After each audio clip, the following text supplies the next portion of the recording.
Hola amigos, ¿cómo andan?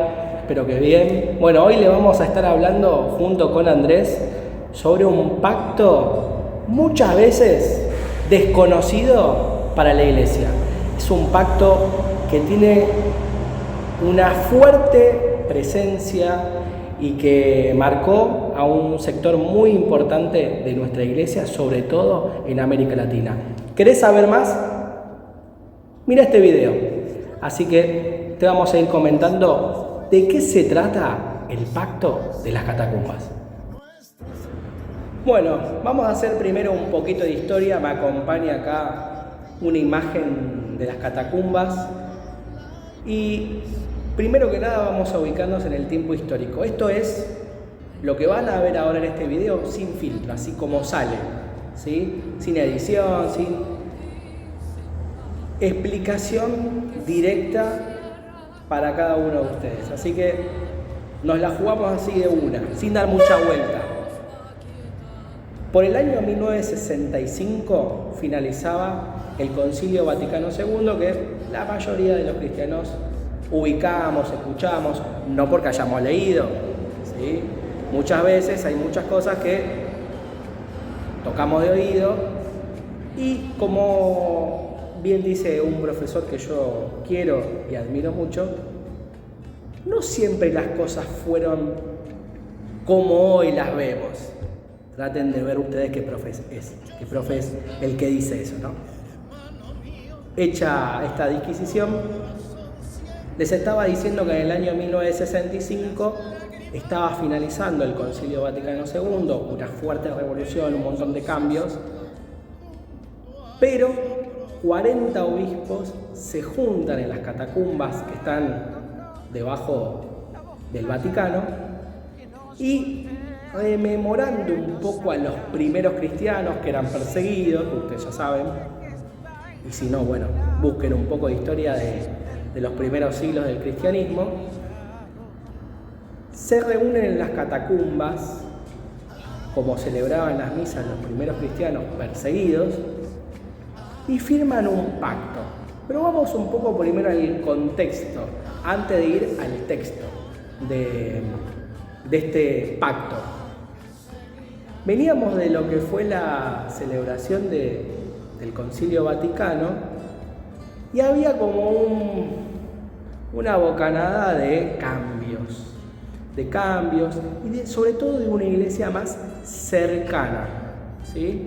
No tan alejada ni tan pegada a la pompa, sino que se busca también tener una mirada de una iglesia pobre, para los pobres y de los pobres.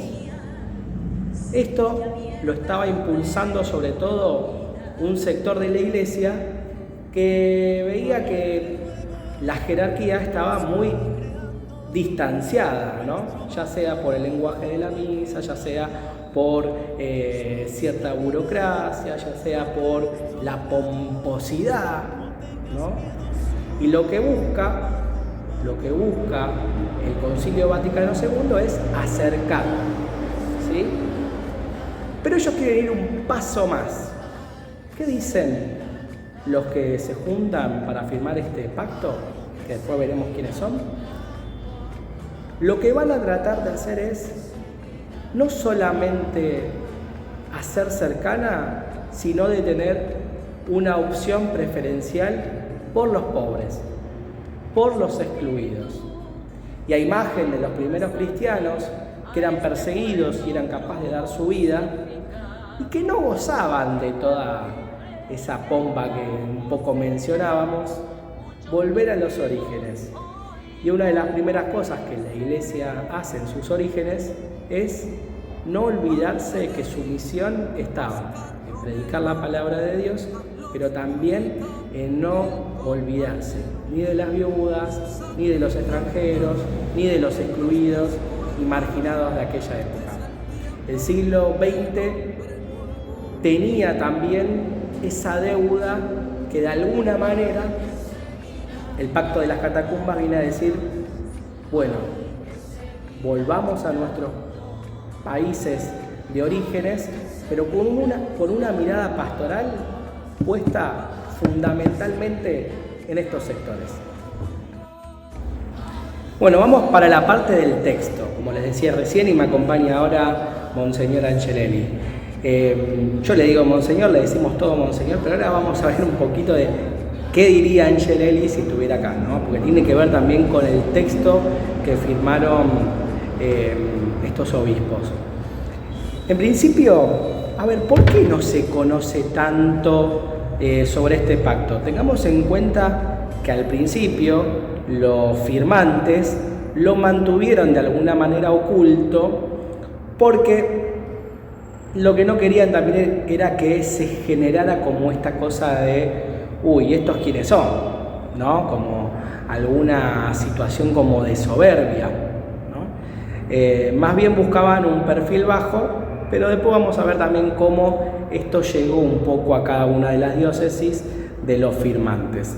En principio, en la lista de firmantes nos vamos a ocupar de 4 argentinos que son los firmantes.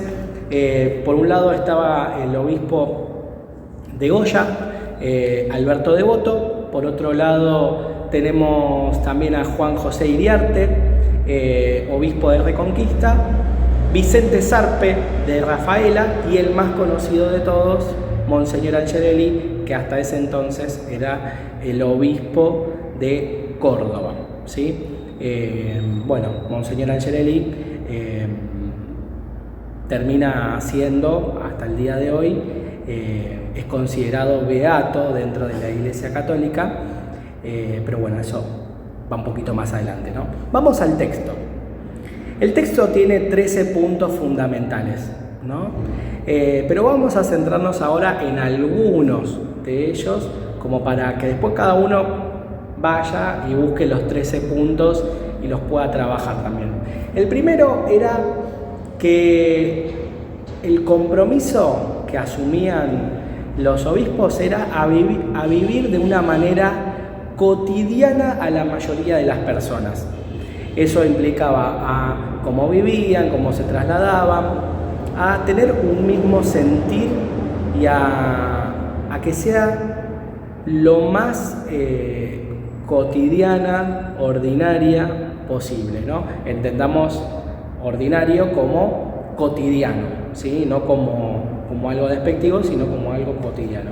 Lo segundo era renunciar a la apariencia y a las riquezas. Entendamos que los obispos tenían un lugar privilegiado y que lo que buscaban de alguna manera era renunciar a eso. El tercer punto, no poseer muebles e inmuebles. E incluso iban un poquito más allá porque se proponían no tener cuentas bancarias a su nombre. Y si en el caso que no les quedara otra que tenerlas, lo que ellos proponían en un cuarto punto era que esas cuentas todas vayan a la diócesis, a nombre de la diócesis, y que sea supervisado por un consejo de laicos. Es decir, pensemos, en esa época los laicos no tenían un lugar tan protagonista como ahora. Bueno, veamos si es tan protagonista ahora también, pero que los mismos laicos sean de alguna manera quienes observaran a los obispos, bueno, es de avanzada. Otro punto era rechazar títulos honoríficos, por eso le decía lo de Monseñor Angelelli, ¿no? Renunciar a ser llamados o de manera escrita o de manera oral como títulos como Monseñor, Excelentísimo, sino que adoptan esto que para muchos se nos volvió cotidiano, que es el término de padre obispo, ¿sí? ¿Es obispo? Sí, ok, pero no deja de ser padre, ¿no? Esa mirada de pastor. Hay muchos otros puntos interesantes, pero me quedo con el último punto, que es el número 13, que dice que van a volver a las diócesis de origen y lo que van a buscar es transmitir este pacto y buscar que dentro del consejo de sacerdotes y de ciertos laicos también puedan ayudarlos a ellos a ser consecuentes con lo que firmaron y a que su pastoral tenga que ver con eso que firmaron, ¿sí? Algo muy interesante. Yo me preguntaría, ahora vamos a seguir con la segunda parte del video, pero que nos preguntemos si estos valores se viven en nuestras diócesis. ¿Se viven? ¿Qué cosas sí? ¿Qué cosas no? ¿Se viven entre nosotros? Y a veces pensamos solamente en el obispo, pero también pensemos en nosotros, ¿no? ¿A qué nos invita este cambio radical que proponía este grupo que firmó el Pacto de las Catacumbas? Bueno, ahora seguimos con Andy, que nos va a seguir contando un poco más sobre este pacto.